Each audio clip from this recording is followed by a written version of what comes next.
ஒவ்வொரு பூக்களுமே சொல்கிறது வாழ்வென்றால் போராடும் போர்க்களமே.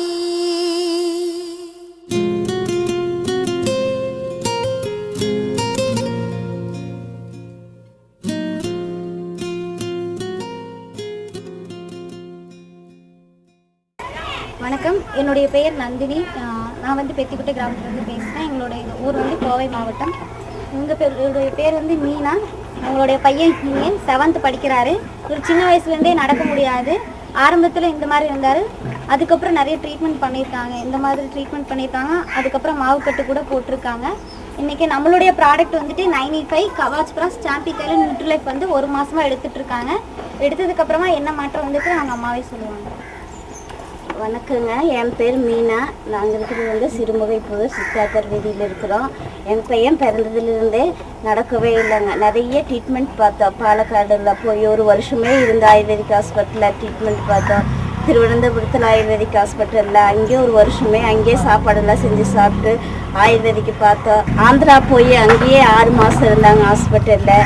அப்போ தெலுங்குலையும் போய் அங்கேயும் 4 மாதம் அங்கேயே தங்கி இருந்து அங்கேயும் நிறைய ட்ரீட்மெண்ட்டு பார்த்தோம். இது மாதிரி நிறைய இடத்துல பார்த்து ஒரு மாற்றம் எங்களுக்கு அது வரைக்கும் தெரியல. அப்போ மறுபடியும் பிசியோதெரப்பியும் தொடர்ந்து நாங்கள் பிசியோதெரப்பி பண்ணிகிட்டே தான் இருக்கோம். அதுக்கப்புறம் இங்கே பிசியோதெரப்பி எஸ்எஸ்ஐக்கு போயிட்டுருக்குறோம். டெய்லி பாய்ஸ் ஹை ஸ்கூலுக்கு டெய்லி எடுத்துகிட்டு போய் 7ஆம் கிளாஸ் படிக்க வச்சுட்ருக்குறேங்க பையனை. டெய்லி சிரமமாக இருக்குது. இடுப்பில் தூக்கி போட்டு பஸ் ஏறி போகிறக்கே என்னால் முடியவே முடியாது.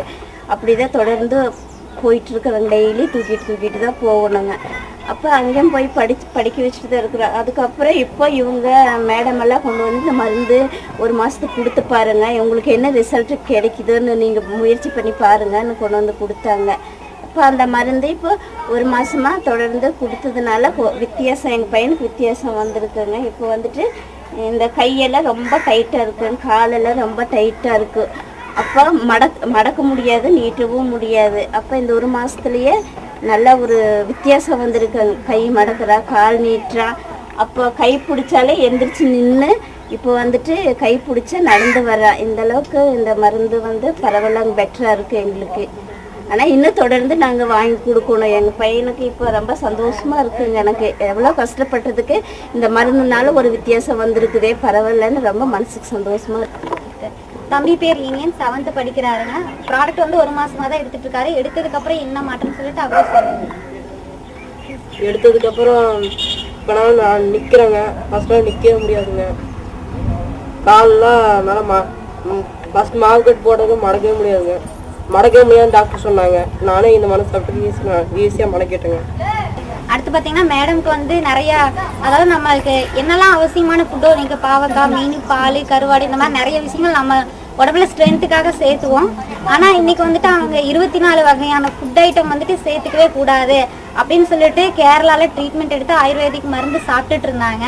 இன்றைக்கி வந்துட்டு அதவே வந்துட்டு நம்மளோட ப்ராடக்ட் வந்து டோட்டலாக கிளியர் பண்ணி கொடுத்துருக்கு. எனக்கு பார்த்தீங்கன்னா எது சாப்பிட்டாலும் அலர்ஜியாக இருக்குங்க. எதுவுமே சாப்பிடவே கூடாது நான். அப்போ இந்த மருந்து இந்த சோப்பு போட்டதுனால இப்போ வந்து அந்த அலர்ஜியெல்லாம் போயிடுச்சு. இப்போ நல்லா இருக்குங்க. எனக்கு கையிலெல்லாம் பூராமே தடிப்பாக வந்துடுறாங்க. எதுவுமே எவ்வளோ நல்லா இருந்தது? அது 1 வருஷமாக இருந்துச்சு. இப்போ இந்த சோப்புமே இந்த மருந்து குடிச்சதுனால இப்போ சரியாயிடுச்சு.